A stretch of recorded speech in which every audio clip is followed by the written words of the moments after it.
Hi there. Thank you for joining us on another edition of Jamaica Magazine. Coming up, tips to help in the fight against COVID-19. I'm Audrey Williams. Stay tuned.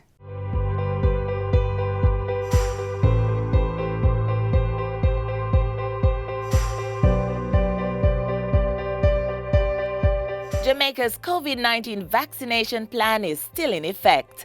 Persons with appointments to receive a vaccine will be allowed to do so during curfew hours. Persons will be required to present evidence of the appointment. And how it will work is you will show the text message that you would have received or your email to the police. If you wish to make an appointment, please do so online by visiting moh.gov.jm or by calling 888-663-5683. Vaccination sites will open until 4 p.m. daily. Vaccination still a keep. Go get your jab today.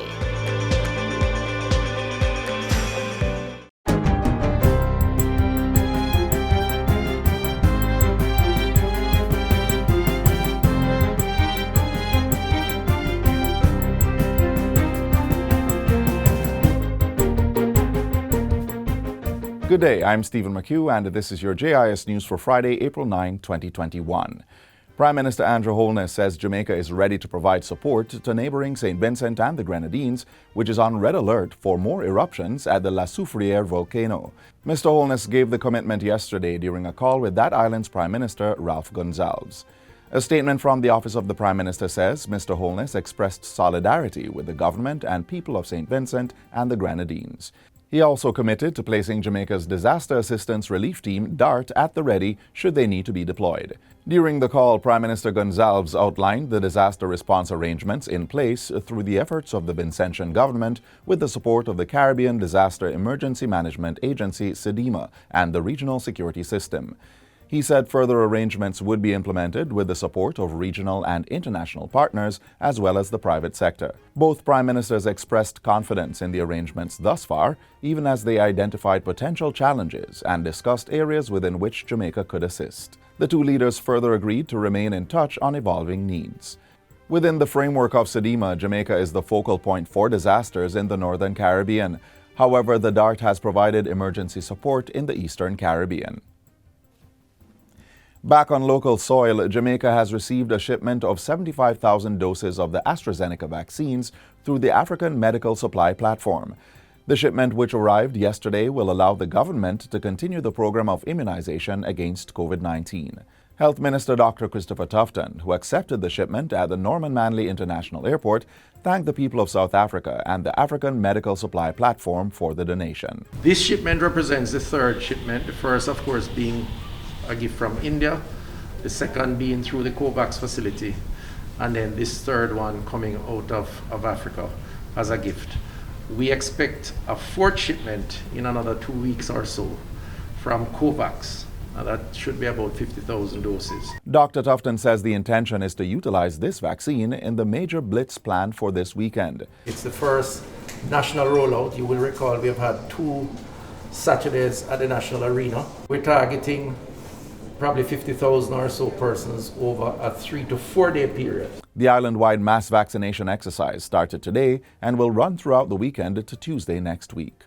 Persons within specific groups such as teachers, tourism workers, Department of Correctional Service, and Passport and Immigration Services, as well as persons over the age of 60, should register and get vaccinated. Persons are to register using the online portal on the ministry's website or by calling the National Vaccination Hotline at 888-1LOVE. That's 888-663-5683. Public and transportation service providers who wish to participate in ride-sharing services are being advised that they must have a road license and badge to operate locally. In a statement yesterday, the Transport Authority said it welcomed newcomers to the market, but cautioned individuals and companies to comply with the laws governing public transportation to ensure the safety of the commuting public. Entities or individuals who want to provide ride-sharing services must first submit an application to the Transport Authority along with vehicle documents, motor vehicle inspection report, payment receipt, L form, proof of address, identification card, and police record. Individuals must also make an application for a badge, accompanied by 2 recommendation letters, police record, proof of address, PPV driver's license, and payment receipt.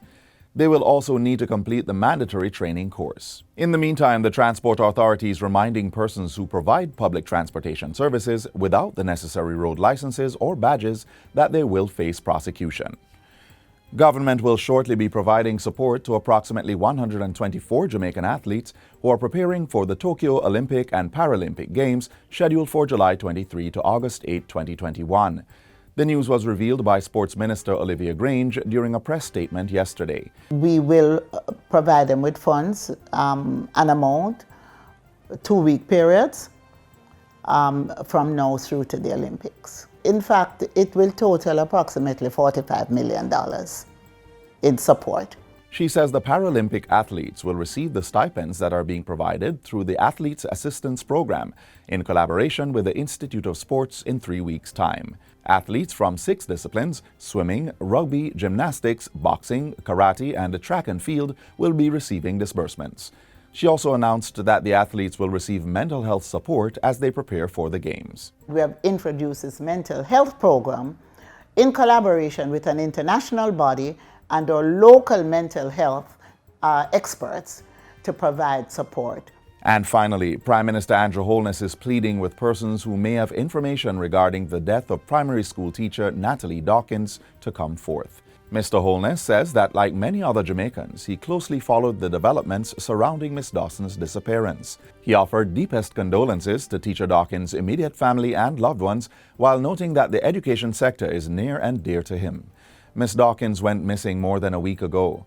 A body found in a shallow grave yesterday is believed to be hers. Thanks to the diligent investigative work and the effort of the JCF and the support of stakeholders like the JTA, which I wish to commend them for their very active support, the suspected perpetrators have been arrested and important evidence recovered.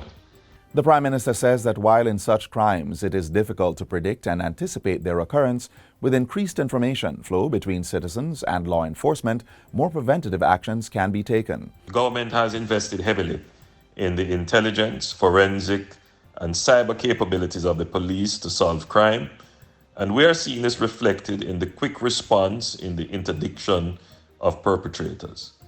This, coupled with timely trials and fittingly strong sentences, will send an unequivocal signal to the criminal element that crime does not pay, and perpetrators will be caught and dispatched to justice. Mr. Holness is urging all Jamaicans to be alert, attuned, and ready to do their civic duty and share what they know with the authorities. And that's it for JIS News Today. I'm Stephen McHugh. Thanks for watching.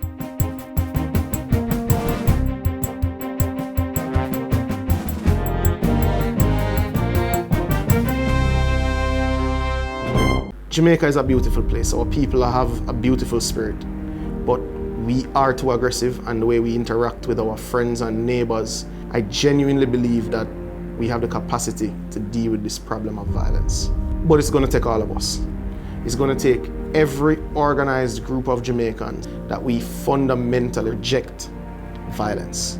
Violence has no place in a modern society.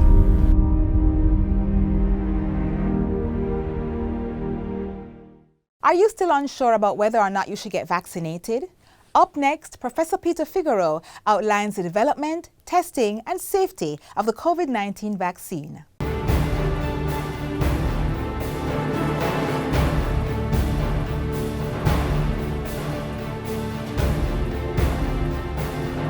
In 2005, this huge global scare with SARS, the severe acute respiratory syndrome, when people were dying in Hong Kong and the Far East, and some cases even came to New York. That SARS in 2005 was caused by a coronavirus, which is a cousin to this virus, this coronavirus, that causes COVID. So from 2005, they have been working on trying to get an effective vaccine to the SARS virus, and which also has a spike protein And when the MERS epidemic came, this is the Middle East Respiratory Syndrome, developed, in 2012 there were a number of cases, and that stimulated more research. So when the Chinese in January of last year identified the actual sequence of the genetic makeup of the coronavirus that causes COVID, and they made it publicly available to the scientific community, within 1 week, a German company had produced a test which we use here to identify whether you have been infected with the COVID virus. It's the PCR test that we are using. It was developed 1 week after the virus was sequenced. And those vaccine scientists who were working on the SARS vaccine now, they just took the sequence that they got from the COVID virus and changed up their vaccine work a little bit and produced candidate vaccines in weeks. And then they had to take that vaccine and put it in clinical trials, 3 different stages, in animals, in a few, say, healthy adults to make sure it was safe, and then they put it in the trials with thousands of people. And these are the results that we are hearing about. It's not overnight. It is over 15 years. All the vaccines that have been reviewed so far are both effective and safe. It's not a live vaccine. It uses what we call a vector. They take the shell of a virus, a common cold virus, adenovirus, simply to get that into the body's system and into the immune system cells. And within that, there is a mimic of the spike protein, something just made that's similar to the spike protein, that then induces in the human a response that helps to protect us against the coronavirus itself that causes the COVID disease. Now, this is technology that has been used many times in terms, so it's a traditional platform.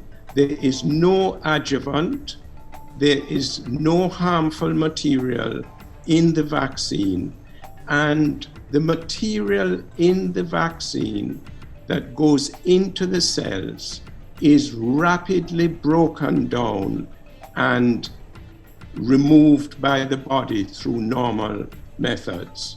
Now, how do we know it is safe? It is put in trials, thousands of persons, and what you do is you give the vaccine to some people and you give a placebo. In other words, something that does not have the vaccine, just a simple saline injection or equivalent. And you compare the side effects, and you can see that the only side effects that we've been seeing that are of any significance are like a swollen arm, a little fever, headache, tiredness, and these usually go within 24 hours.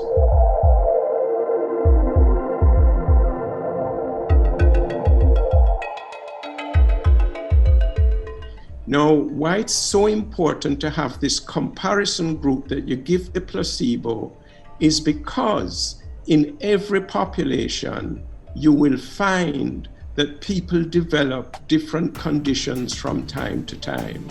So you can compare these conditions that arise, including severe conditions that arise in those who did not get the vaccine and those who get the vaccine.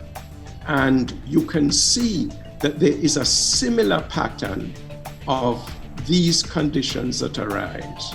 But in the people who get the vaccine, there are signs, the response of the body, the little fever, headache, and the local reaction tells you that the body is responding to the vaccine and developing the antibodies and the cells that protect you against the COVID. There are very few cases of severe COVID requiring hospitalization in persons who are vaccinated. These vaccines are very effective and safe. When you get the vaccine, the body has to respond to it. So if you get exposed within the next week, it means that you could still become infected. So you still have to keep on your mask, maintain physical distancing.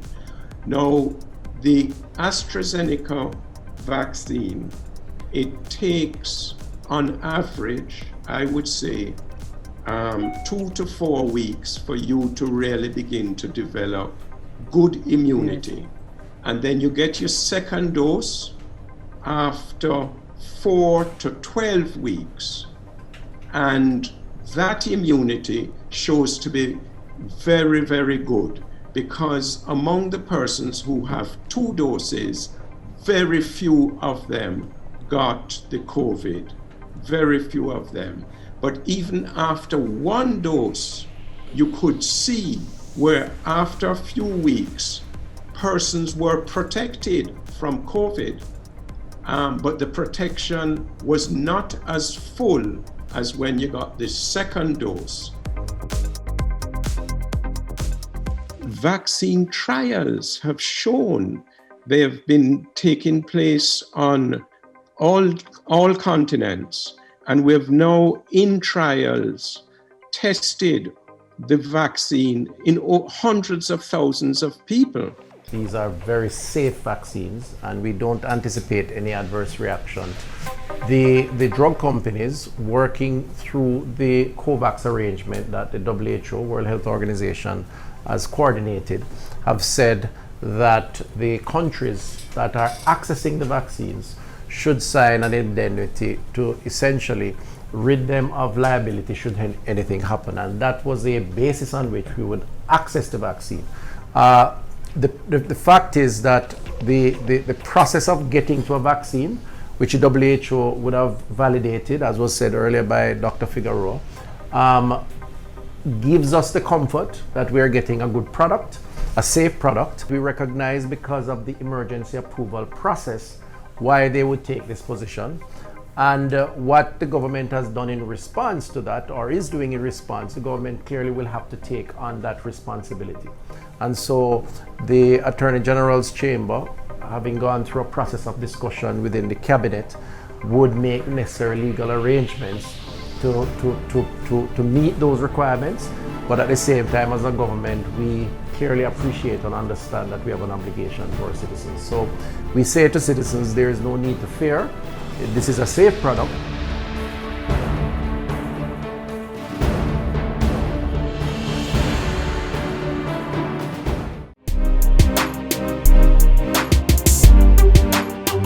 I heard about ends through ends. A few gentlemen came by one Saturday and asked me if I would like to go on a program called Ends, and I said, what it all about? And they started to tell me, and I said, yes man, I would love to do that. And they came back in the afternoon, take all my information, and that's where it is, Ends. How did you find the process of getting on the web platform? Wasn't so hard, because it was the same person who came by, who take all information, hooked me up just like that. So it was easy for me, but you have to have your ID, your driver's license, or your passport. And if not, you have to have like a photo to give to them, and your food angler's permit. But otherwise, it was easy. Ends, e-commerce national delivery solution. Due to the COVID-19 pandemic, we are spending more time at home than we are used to. For some persons, this can be a good thing, and for others, not so good, because sometimes bad habits creep in. Learn how to avoid substance abuse next. Generally across the world, it is accepted that persons with substance use disorders and people who are chronic users, problematic users of various substances, particularly smoking. So you're smoking cigarettes, you're smoking ganja, you're vaping, and then also alcohol use puts you at a unique risk for developing the complications that are associated with COVID. The novel coronavirus that causes COVID-19 is notorious for attacking the human lungs. It's no wonder then that among the most vulnerable are people with compromised lung function or lung disease as a result of chronic smoking and alcohol abuse.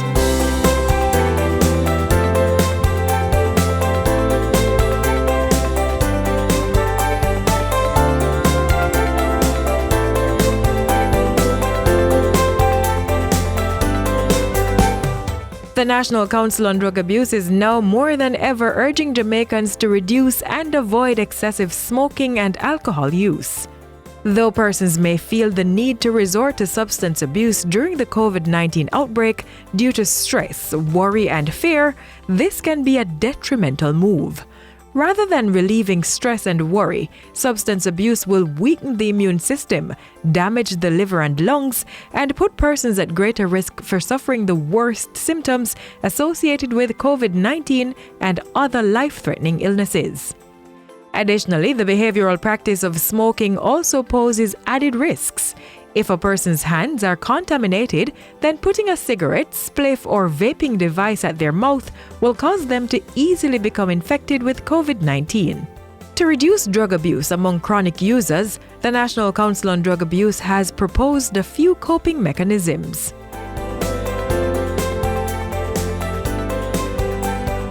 Contact your relatives, friends, and ex-addicts if you are struggling with chronic drug abuse. They may not be able to physically be there with you, but a call can give you the encouragement you need. Having a healthy immune system is important to survive this and any other virus. So ensure you eat well and engage in regular exercise to boost your immune system. Some parents are experiencing additional stress by having to supervise their children at home during this time. Structure can make you more productive and lessen chaos. It can also be beneficial to ask your children to help create the schedule. Make time for alone time. Ask other family members in the home to supervise the children while you do something for yourself. Use the time to better yourself, create new habits, focus on what you need to learn, grow, and give. Spend time pinpointing the things that are making you stressed and prone to abusing drugs. Try to address them one step at a time and find ways to distract yourself when these triggers appear. The National Council on Drug Abuse is now offering telecounseling throughout the island.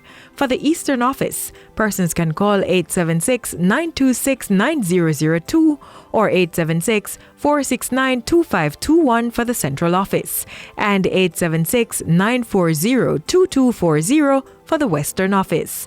Persons can also contact the General Helpline at 876-564-HELP. That's 876-564-4357.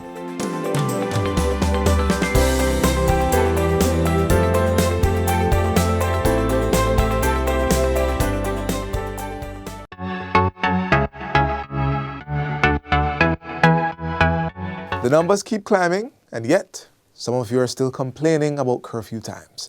Is that being selfish, or are you being smart? You continue to blame the government, stating they are not doing enough. But the big question is, are you doing your part to help decrease the spread? The unfortunate reality is that far too many people refuse to take the coronavirus pandemic seriously until they or someone they love gets infected. Now, this is what we do not want, and I don't believe I can stress this enough. Wear your mask, sanitize. Of course, we love to hug and socialize, but just ease off some of that right now, not just for your safety, but also for others. It look hard for your relatives to be home doing all they need to in order not to catch the virus, and you out on the road being reckless and carrying it right home to them. each one of us needs to help during this fight against COVID-19 as we work to make Jamaica the place of choice to live, work, raise families, and do business in a healthy environment.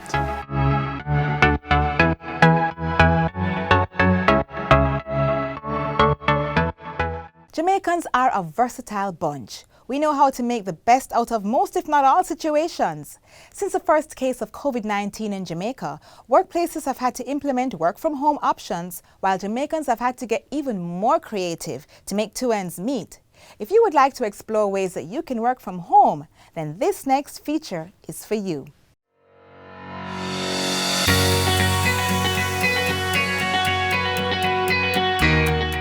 There are many among us that have long mastered the concept of working from home. But for the majority, businesses and individuals alike, it's a new foreign concept. In that mix are persons whose means of earning simply does not translate to a homework environment, or so it may seem. Let's explore some options. First, if you are socially engaging and have a passion for anything, consider creating content for online. YouTube is a great platform for this. To get started, all you need is a device that can record video. A phone with a decent camera would suffice, and a subject that you're knowledgeable and passionate about. Create your own YouTube page and begin to upload. Over time, as you build an audience, you can begin to earn from ads placed on YouTube, as well as sponsorships that come directly to you. For those whose places of employment have directed them to take their work tasks home, the important thing is to ensure you remain productive. Unlike the 9-to-5 routine of the physical work environment, your home is likely to come with a lot of distractions as you try to navigate around other family members and the fact you don't have a boss physically there to check in on you. It will be important to formulate a routine that will allow you to complete the work that is required of you. Try creating a things to do list and put a timestamp on it. For example, between 9 a.m. and noon is when you will complete that report your manager has asked for. This will work more effectively if it's shared with family members. Not the details, but the timelines, so they know when not to disturb you. Depending on the type of business, working from home could require access to the company's network or the transfer of data. And this brings me to my third and final point. Companies will need to put infrastructures in place to ensure their employees can access all the information and resources needed to maintain productivity in the home spaces. This may involve providing laptops with required software for connectivity. Employers will also need to institute an accountability system to check in with workers to ensure they are actually performing. We are trying to put in place the measures, bearing in mind that it is not the intention of the government to shut down the economy. What we are trying to do is to institute the measures that we believe will inure to greater practice of social distancing, which is what is now being recommended as the most effective way of controlling the spread of COVID-19.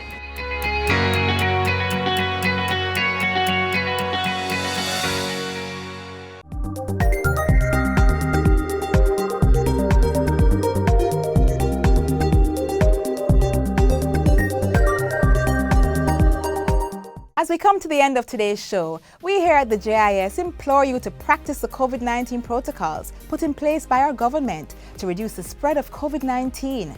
For more information on how you can make Jamaica the place of choice to live, work, raise families and do business, visit our website at jis.gov.jm and follow us on all our social media platforms. Until next time, I'm Audrey Williams. Have a great weekend.